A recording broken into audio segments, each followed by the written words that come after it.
Kape muna tayo dito. Kaibigan natin, si Paring Joe. Yan. Malamig sa labas. Sobrang lamig. Oh, yeah, yeah.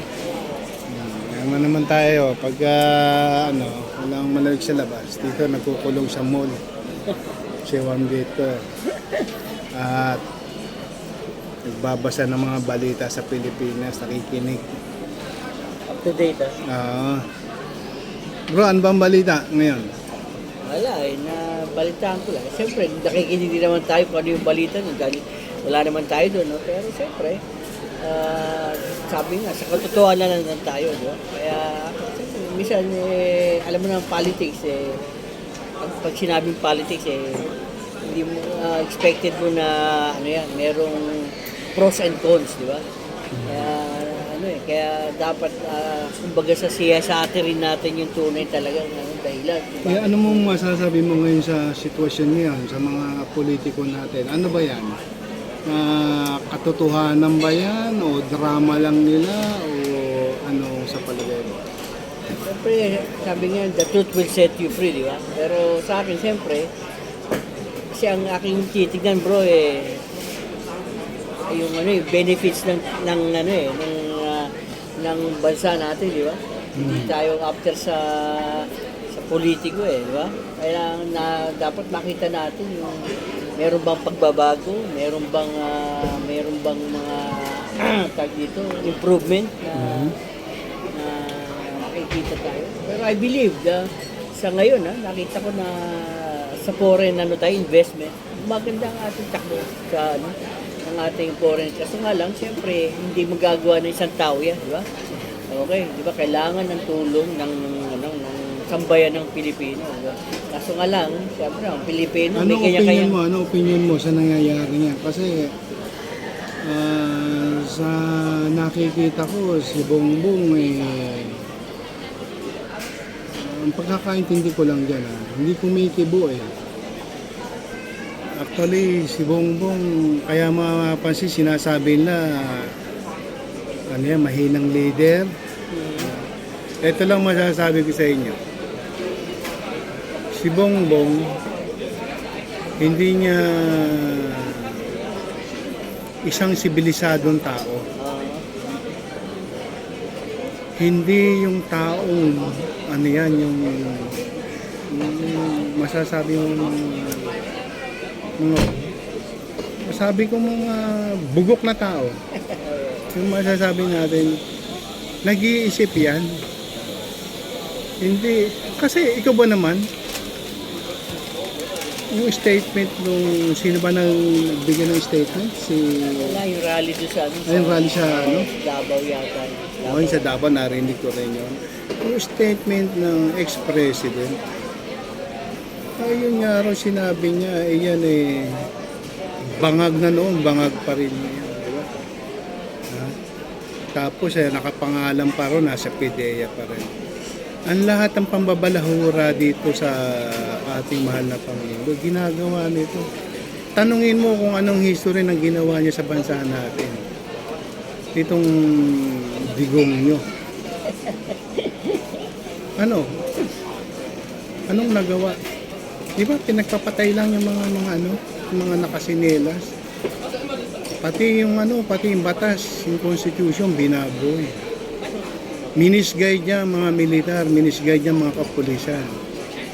Nag-order siya, gumawa siya ng policy, nag-create ng criminal environment sa bansa natin. Si Bongbong bang ginawa niya yan? Isa lang ang hinihiling ni Bongbong sa armed forces at sa kapulisan. Do your best performance according to the Constitution. Kasi may mandato kayo mga kapulisan, militar. Hindi kayo pwede mag-traidors sa mamamayan dahil kaya kayo nandiyan. Kayo ang guardian. Tapos makikinig kayo sa isang gagong pangulo. Isipin mo, alam mong labag sa Constitution, labag sa sa mandato nyo na ipapatay ang isang katao, ipapatay ang mga mayan. Bakit ginagawa nyo? Ibig sabihin, naniwala kayo sa kanya. Di ba? Kapag naniwala kayo sa kanya, susunod na kayo. Pero hindi kayo nag-isip, bakit nyo dapat paniwalaan? Kaya dapat hindi kayo dapat maniwala. Mag-research muna kayo kung bakit nyo dapat siyang paniwalaan. Kaya hindi kayo maging dapat believer, maging seeker kayo. Ano nyo muna, bakit? Bakit natin susundin to? Alam nating mali, maraming papapatay to, di ba? Makatwir, i-apply yung makatwir ang pag-iisip. Kasi, pag nilabag niyo yung mandato nyo, meron kayong kahantungan. Ano yung kahantungan nyo? Yan ay pananagutan nyo sa batas. Kasi, kaya nga tayo may batas eh. Na hindi mo pwedeng balahuray ang saligang batas. Temporary, pwede ka makagawa ng ganun dahil nasa poder kayo. Pero dating araw, pagbabayaran nyo yan. Kaya kita mo ngayon, ano nang nangyari sa mga lumabag sa mga karapatang tao. Tinutugis na sila ngayon. Ngayon, sa wala na siyang masabi ngayon, dahil yung nagigipit na siya, ang mental state niya, impyerno na eh. Nilagay niya kasi sa impyerno ang buhay ng taong mamayan. Ang buhay ng taong bayan. Ngayon, ang reaction niya, ilalagay din siya sa impyerno. Ngayon, impyerno na naranasan niya. Ngayon, nire-reverse psychology niya pa yung ano niya eh. Bababuyin niya ang presidente, bababuyin ang mga senado. Yung ba'y maniniwala ka ba ron? Sa mga pinagsasabi niyan? Bugo ka na lang talaga pag naniwala ka pa rin. Dahil wala namang pinatunayan niya. Pinatunayan lang niya kung paano babuyin ang sangkatauhan, babuyin ang dignidad ng tao, nakawa ng kaban ng bayan, ibaon tayo sa utang. Diba? Pati nga yan sa issue sa West Philippines, gusto niya gawing probinsya na lang daw tayo ng ano. Yun ba masasabi mong matino pag-iisip ng tao? Yan? Di ba? Ngayon, wala na kasi siya. Alam niya ng nananaginip pa rin siya. Sa bagay, hindi mo masamang managinip, nananaginip. Wala sa reality. Kaya, anong masasabi mo pag yung nananaginip pa ng wala sa katotohanan? Pero imo, gusto niya pang ipaghiwalay daw yung Mindanao. Pero imo, isipin mo. Wala sa talaga. Ibig sabihin, kaya nga sinabi sa kanya ni ano ba yung baka naka-drugs daw siya ng Tanil. Although, sinabi niya rin yun na nagtitake siya before, di ba? Sinabi niya rin. Kaya proven, di ba? Kaya yun din, mahirap. Kailangan talaga something is not kumbaga sa hindi wala sa tamang pag-iisip. Ang masama pa nun, yung yung anak. Biri mo, ito na lang isipin mo. Wala akong presidenteng nakita. Pag ex-president na, nananahimik na yan eh. Kita mo yung kay Marcos, yung wala si Marcos, si Cory hindi na nagsalita against kay Marcos. Nawala si Cory, lumipat si Pedro Ramos, hindi siya nagsalita against kay Ramos. Nire-respeto eh. Kay Erap, ganun din. Yung nawala si Noynoy, nawala si Gloria, pumalit si Noynoy, hindi rin nagsalita si Noynoy, di ba? Yung nawala si Noynoy, siya lang pumalit, marami siyang sinabi, di ba? Ngayon, ex na siya, dapat huwag na siya magsalita, di ba? Eto, grabe, sabi ko, isipin mo, ex ka na, tapos isipin mo na lang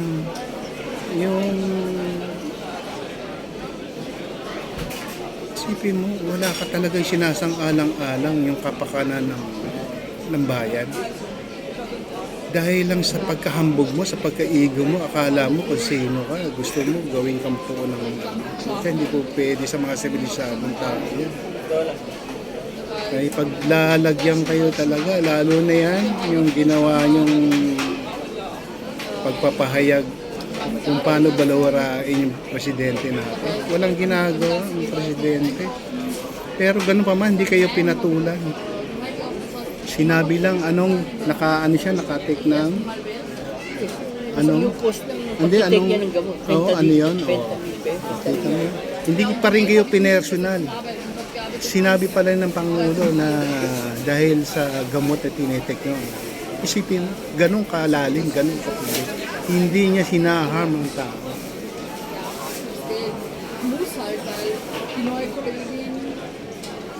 Ngayon, kaya gumagawa ako ng ganito, siyempre, nasasaktan ka kasi Pangulo yan eh. Di ba? Wala namang ginagawa. Masama. Busy sa trabaho niya. Nakita mo naman ng development, kabi-kabila. Siyempre, may mga taong uusig dyan sa mga gumawa ng karumal-dumal na patayan nung nakalipas dahil yan, mga yan ay hinahabol ng pandaigdigang hukuman. Ngayon, kahit si Marcos, dinidepensa niya yan ang mamamayan niya against sa labas, pero hindi niya pwedeng i-deny kasi krimen niya laban sa katauhan. Kapag hindi umiiral ang batas sa isang bansa, ay may mga tratado tayo yung nilagdaan na para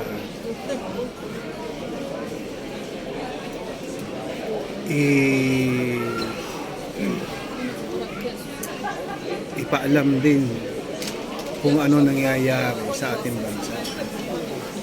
Kaya yan, pumapasok ang pandaigdigang hukuman. Dahil kasi alam nila walang hustisyang makakamit sa isang bansa na ang may iral ay isang ganyan, kamukha niya, ganyang uri ng presidente. Hindi umiiral yung demokrasya, kundi puro yung order niya parang masahol pa sa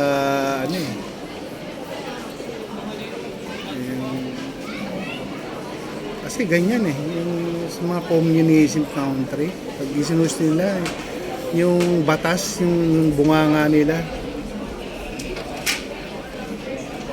di ba? Kung ano yung order, patayin, gano'n.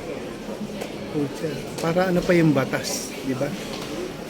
Ano pa yung ginawa ng batas ng mga dalubhasa nating mga politiko? Babuyin niya. Ngayon, siya ngayon bababuyin ang saligang batas. Hindi siya palalagpasin yan. Kaya ngayon, wala na siyang masabi kung hindi. Nagkikreate pa siya ng division sa ating lipunan. Basta unity Alam mo, ang sinasabi nila, kaya sinabi ko yan, unity nung vlog ko noon, sila magpapatay, sila maglalaban-laban. Alam mo kung bakit?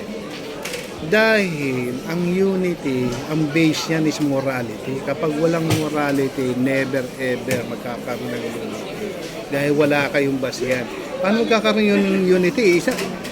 Yung kabila, mamamatay tao, magnanakaw. Diba? Ibig sabihin, tumatino sasama doon? Hindi. Pasasakayin ka lang yan. Pero later on yan, idadaling ka sa sa hukuman. Kaya ito, makikita mo, hindi ganun ka subtle lang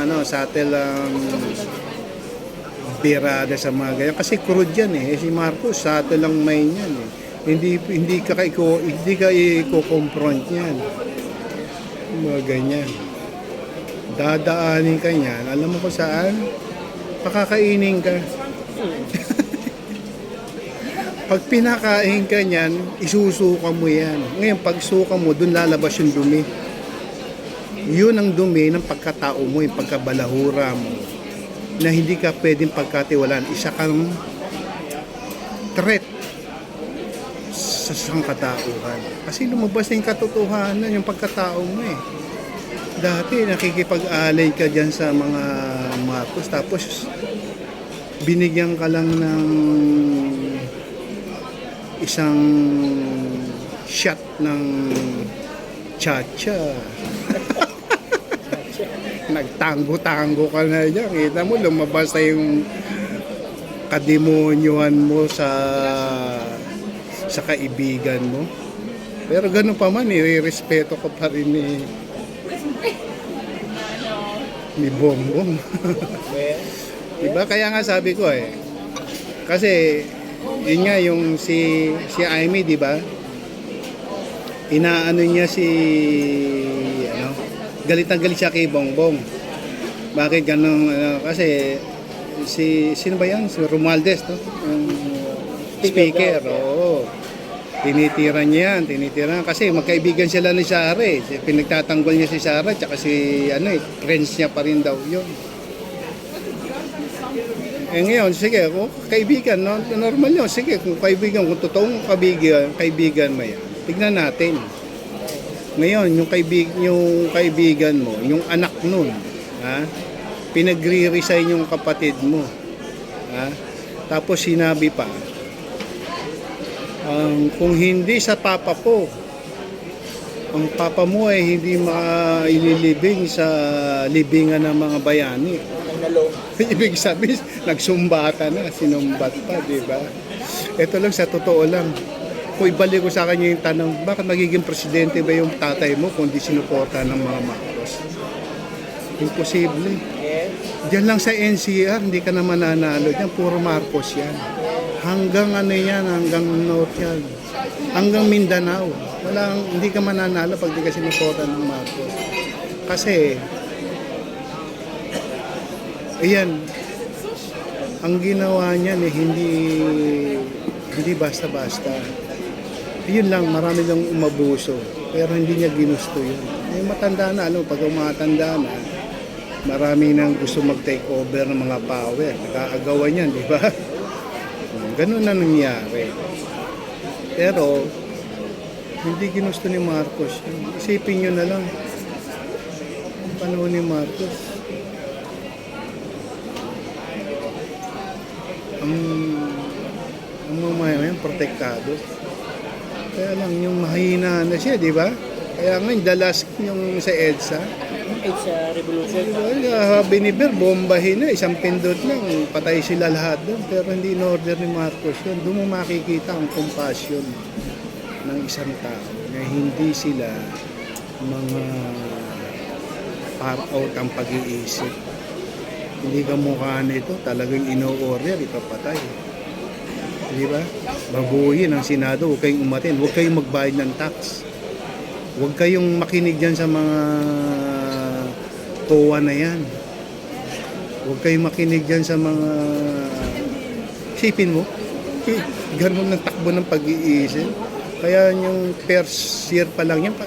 Kaya nga, yung dismayado, pinagsisisihan mo. Kasi, yung tumatakbo ng 2016 yan, gumawa pa kami ng video rito sa Europe para ikampanya yan. Tignan nyo, makikita nyo yan sa YouTube. Kinampanya pa namin, gumawa kami. Manong Digong, huwag yung kalimutan. Pero after 1 year, nakakita ko, lumalabas siya sa bunganga, iba na, demonyo na. Tapos binababoy na yung kung magsalita. Sabi ko, communist ideology na to, sabi ko. Kaya winidraw ko na yung support. Gumawa na ako ng video against sa kanya na ginigising kamalayan na mali ang ganitong uri ng klase ng pamumuno, ang konseptong pamumuno. Ngayon, balik tayo rin kay Amy. Ngayon, kung ang sinasabi niya ang mga Duterte ay nila, ngayon doon maalalaman kung talagang kaibigan niya si Sara. Kasi ito si Si Amy, tinitira niya nga si Romualdez, di ba? Tsaka yung kapatid niya. Dahil bakit yun nun? Parang bigyan ng pabor ang mga Duterte. Pero ang nangyari naman dito, yung nagkaroon ng rally sa Davao, tinira niya si Bongbong. Pero ano sinabi si Zara? Nagsawalang kibo. Kapatid niya yun, di ba? Kung tunay siyang kaibigan ni Amy, sasabihin niya sa kapatid niya, sa tatay niya, huwag mong sabihin yan kasi magkaibigan kami. Di ba? Sabi, brotherly love. Ibig sabihin, wala yung sabi mo, yung friendship. Yung, Walang kahipokritohan yan. sabi niya daw doon, nasabi lang daw na yun dahil parang brotherly love daw ang kanyang pagkasabi. Na ano, sino ang nagsabi? Si Sarah, yun yung explanation niya doon sa sinabi ng kapatid niya. Parang rebuke lang daw, pero Isipin mo, pag-resignin mo yung tao, dahil wala ka na raw kaya na ang mamamayan. Ikaw, ano ba nagawa mo sa loob-loob? Kaya nakakalungkot. Nakakalungkot yung mga ganyan. Pero, alam mo, magpipiesta ang taong bayan kapag hinatulan na, inaresto na. Kasi, ma-uproot na yung mga lahat ng dumi. Ilalabas na yan. Iko-content na yan sa isang container. Parang yung na-hit na yung button eh. Alam mo, yung tubig na hindi umaagos, stagnant na. Dead sea. Lahat ng dirty niya nasa bottom na. Di ba? Nasa ground lahat. Umiikot lang. Kaya yung feeding, yung pasusubuin ka nitong administration nito para i-hit yung yung ground, yung bottom line mo. Di ba? Pag tumama yun sa ilalim, lahat ng dumi yun aangat. Doon lalabas yung pagkatao nila kung anong klase silang tao. Na sila magpapahiwatig sa sa taong bayan na sila ay threat sa sangkatauhan dahil sa asal nilang ganyan. Kaya kayo mga mamamayan, alam niyo na kung anong klase ang mga dapat yung paniwalaan o hindi. Hindi kayo dapat maniwala sa mga ganyang pambubudol. Mga budolero yan. Huwag kayong sa mga mambubudol. Ako nabudol na. Tama na yung nabudol ako ng 2016. Pero lang yun. Less than a year lang yun nag-stop na ako. Hindi ko na sinang-ayunan yan. Kinontra ko na yan. Budolero. Walang sinabing katotohanan. Kundi puro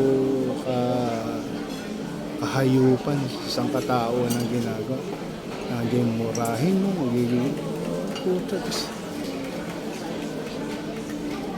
Kayo na lang mag-analyze kung totoo kung tama yung pinag-analyze. See your comments. Ha? Paki-comment na lang. Hindi kanya tayo, di ba? Hindi, karapatan natin yan. Alam mo, kapag hindi natin ginagawa to, mga ganito, na hindi nyo ginigising kamalayan ng tao, tayo ang sisisihin ng susunod na maraming saling lahi. Bakit wala kayong ginawa sa mga ganyang klaseng tao na alam nyo ginagawang hayop ang ating mamayan, binababoy ang ating gobyerno, binababoy ang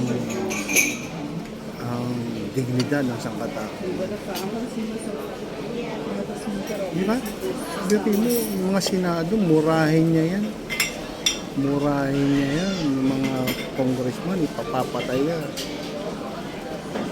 Pagka wala raw baril, itya na lang daw ng baril, patayin.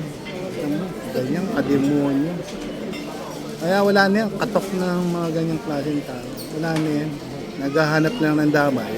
Ang akala niya, may maniniwala pa sa pambubudol niya. Yun, yung mga gagong binayaran niya, maniniwala lang. Pero yung mga taong sibilisado na katulad natin sa mga ganyan. Doon siya magpaliwanag sa dihig. Doon silang paliwanag sa international. Ano, doon sila wag yan baluharain yung gobyerno. Hindi naman kayo inaano ng mahal na pangulo bababuyin. Sobra naman kayo. Ito isang pala ano lang. Kaya ayan to, hindi minsan talaga hindi tayo makatiis. Alam mo naman, pag nakataya diyan ang kapakanan ng katauhan at ang ating mga dakilang mga pinuno ay binaba. Dapat lang kayo, bawat mamamayan ay magsalita na kayo. Hindi nyo nahayaan kalaman. Hayaan yung mga ganyan, pabayaan yung mga kababuyan na pinagagawa sa ating Pangulo, sa ating gobyerno, sa ating mga husgado, sa ating sistema, sa madaling sabi. Isipin mo, gusto niya gawin pang hatiin pa, Mindanao lang. Separate state. Gumagawa ng narrow sentiment. Ang mind nga natin, universalism Tapos yung i-isolate niya pa, maging Mindanao lang daw. Sa history na yun, bro. Wala na talaga, sabi ko. Ala na, lumiit na yung utak, yung mind. Wala na yun. Contaminated. Kapag contaminated na, para ka ng daga. Alam mo yung daga? Yung daga, pag nakakita ng tao yan, tatakbo yan, susuot sa lungga. Ganun na kaliit ang utak niya. Hindi na siya nag-expand. Kasi nga sa sobrang takot niya na. Ngayon, ini-reverse psychology niya pa rin yung ganung mga bagay. Ang akala niya, marami pa siya mabubuo. Wala nang naniniwala sa kanya. Ikaw bro, ano pa sasabi mo sa mga pinaggagawang pambabalahura sa...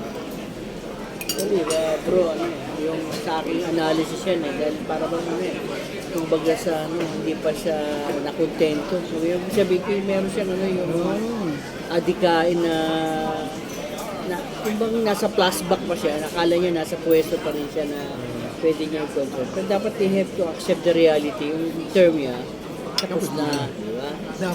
Dapat doon, makiisa siya sa adika at kung alam tumulong yun, siya. yun, dapat ang maging di ba? Alam niya kung makakaano siya, di ba? Kung iniisip mo yung kapakanan ng bayan, makipag-cooperate ka, di ba? Huwag mong bababuhin, nandiyan, nagtatrabaho yung mga tao, napaangat ang kabuhayan ng tao, tapos sisiraan mo, mumurahin mo, bababuhin mo, sabi mo, droga.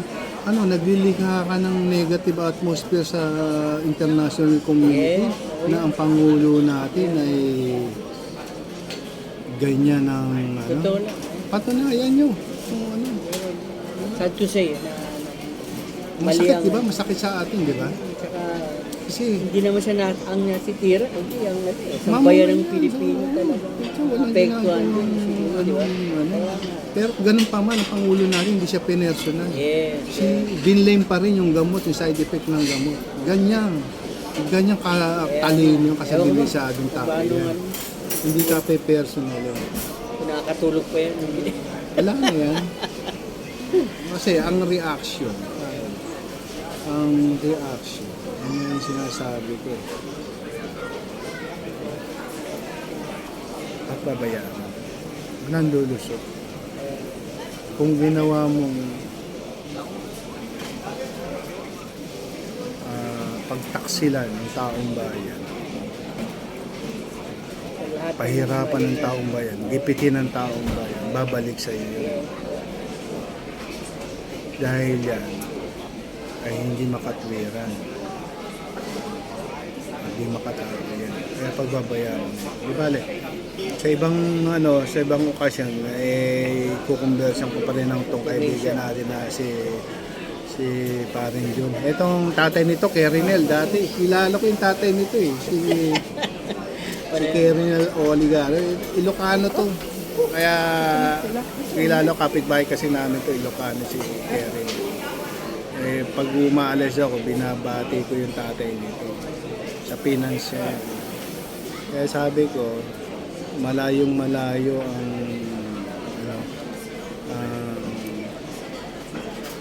takbo ng mga kukote ng mga nakalipas na administrasyon. Kasi walang prinsipyo. May prinsipyo pero puro moral.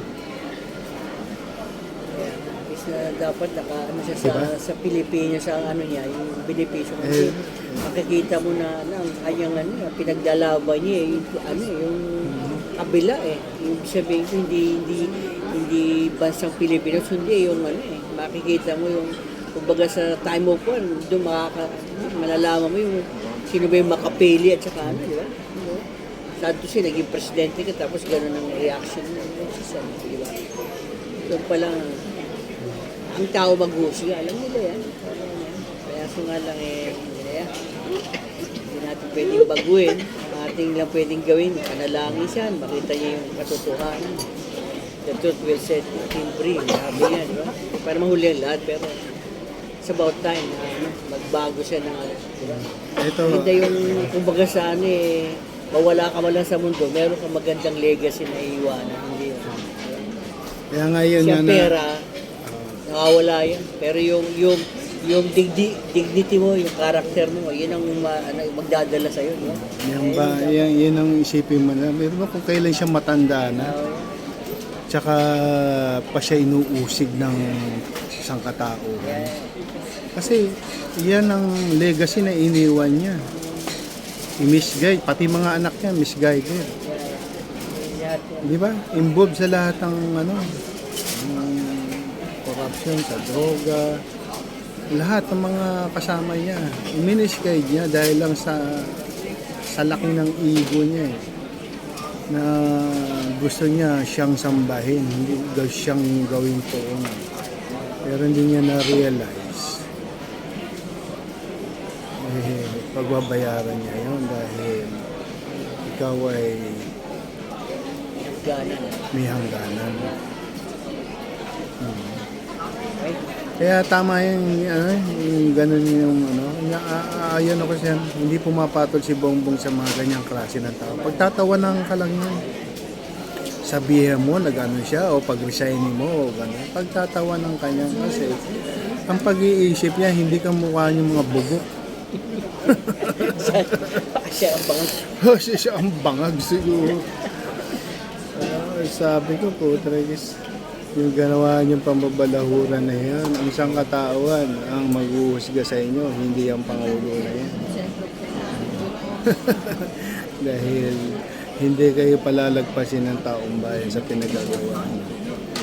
Yun na lang muna, di bale, sa susunod na tuloy natin. Ito hindi vlog na ito kamo yung tayo. Ito yung sariling opsyon pinag-alaman natin kung bakit tayo naririto. Dahil tayo ay may karapatan na ipahayag ang makatwiran. Hindi yung kabubukan. Kailangan makatwiran na desisyon. Hindi yung puro pambubudol, magpapadala ka sa pambubudol, kahit ginagago, pinapatay na, binababoy na ang ating mamayan, ang ating saligang batas. Hindi pa rin kayo magsasalita, magpapalakpakan pa rin kayo. Eh talagang mga bugok kayo, mga bugok. Diyan nagpapabudol kayo sa mga budolero, wala nang ginawang kabuti sa ating lipunan, kundi budulin lahat ng tao.